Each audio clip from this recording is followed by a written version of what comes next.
So that year, when I said that it was my last year, and by the way, this is advice that I always give people as well. When people are like, oh, I don't know if I should keep streaming, what should I do? I genuinely give this advice and I mean it. Give it one more year, but don't give it one more year of like, oh, I went live for 8 hours, I had 3 viewers, and then I just streamed for 12 hours the next day. Why do I have 3 viewers? Give it one more year, but like actually, I gave it one more year, but I started doing TikTok. I started doing YouTube.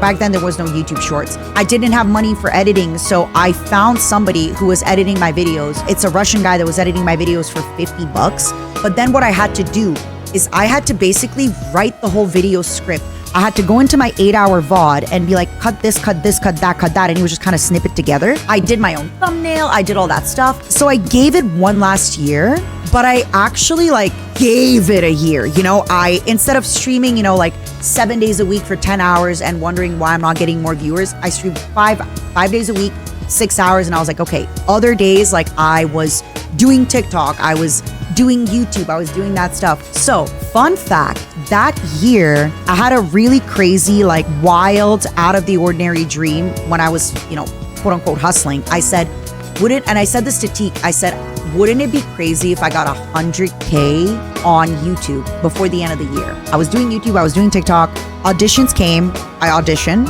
By the time I was getting through the auditions, my YouTube content started quote unquote popping off. Let me explain. When you have 3K on YouTube, you're getting 200 views, 100 views.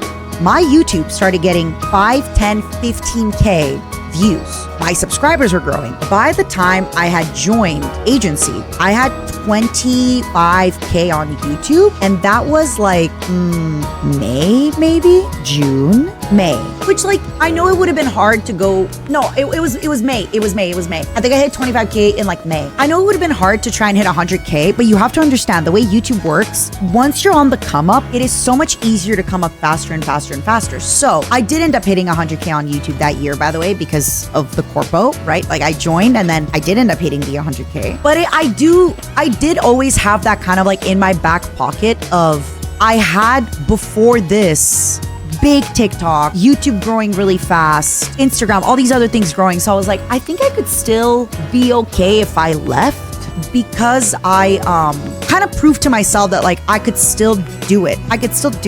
So I think that helped a lot. But yeah, that's always my advice to people. If you are like, I think I'm gonna quit, give it one more year, but give it like the most serious one more year. I like not just oh, I'm gonna stream sometimes. Like literally call it like pretend like you're gonna die after this. Like what's your 1 year of like, okay, I'm locking in. That was my lock-in year. So, and I think just seeing the work that my lock-in year did for me also reminded me of like, hey, I know what I'm doing. I could do it again. I know what I like to do. I know that there's an audience for this. I know that me being quote unquote an older person on the internet, there are other older people on the internet that don't necessarily want to see a screen filled with like alerts and notifications. And don't get me wrong, right? Like I love our alerts. If somebody gives 50 gifted or 5 gifted back to back to back, it's awesome and it's great. But there is a certain niceness of like not having just the stream be all alerts or all that, or like super high energy, or talking about things that like maybe aren't, that we can't relate to. So I just knew, I'm like, if I am that person on the internet, there are others like me, and I think eventually they'll find me and I'll find them, and that's okay. Like I don't particularly think I'm a cozy YouTuber or anything of the sort, but I do think there's a certain level of like a mature conversation that we can have that you just kind of can't have with a younger audience, right? Because they're kind of looking for 6'7", 6'7", let's go, oh, this is so cool, pog, let's go, oh, hype. And there's a certain level of sometimes when we're just kind of hanging out and we're like, hey, I don't know how I feel about this. I'm pretty easygoing. I'm like, I think somebody in the past described that like I have high neuroticism, but like the way I want to explain it